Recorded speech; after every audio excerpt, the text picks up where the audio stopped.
When this creature was found stuck in a ditch, an emergency response team was called in. This animal took a nasty stumble and found himself wedged in a narrow ditch, stuck up to his head in mud and barely able to breathe. He spent hours in the cramped space as an emergency response team worked to rescue him. His story is incredible. It seems that sometime during the night the animal had fallen into a 6-foot deep, 30-inch wide ditch just north of the town of Leffler, New Zealand. And of course, as he was stuck in the mud, he couldn't get himself out. Luckily, the Massey University Veterinary Emergency Response Team, VERT, responded promptly to a citizen's call for help the next morning.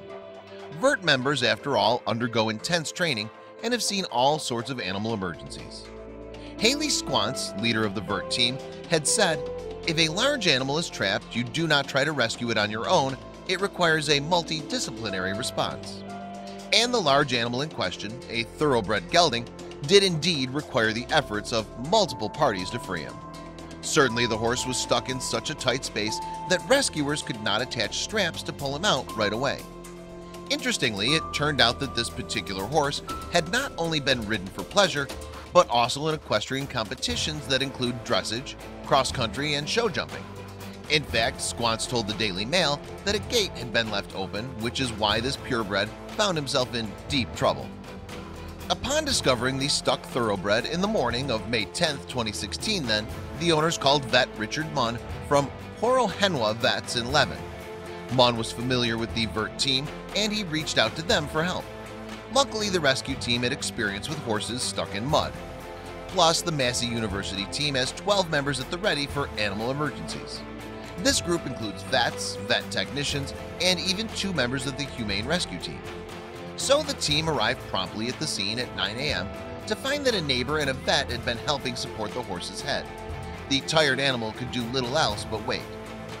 "All we could see was the horse's head," said Squance, recalling when VERT's team first arrived at the scene. As it was getting exhausted, its head was going into the mud. The operation then would require some serious heavy lifting. Therefore, the VERT team needed the assistance of the Levin Rural Firefighters and the Palmerston North Urban Search and Rescue Team.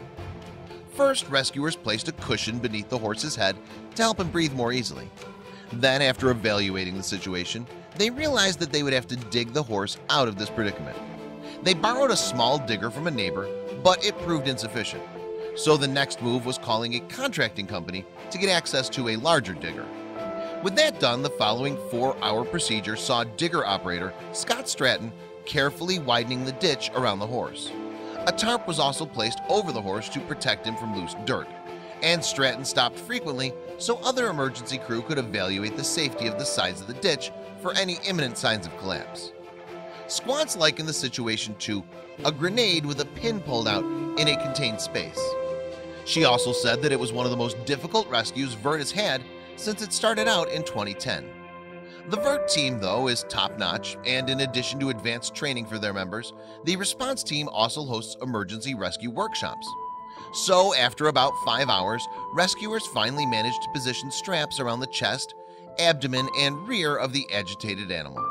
They secured the straps to the digger's bucket, and Stratton hoisted the horse out of the mud. Once above the ground, the horse was placed on a rescue glide so that she could be moved to a safer field. However, the horse had fallen or slipped into the drain and got stuck feet first, something that Squance says was just lucky. If he had landed on his back, the situation might not have had a happy ending. Fortunately, though, the horse recovered quite quickly, up on his feet only 15 minutes after being freed from the ditch. Squance reported that the horse was up and about and eating, but definitely quite sore. He was monitored by a vet for 48 hours after the incident, and as far as anybody knows, he's now safe and sound.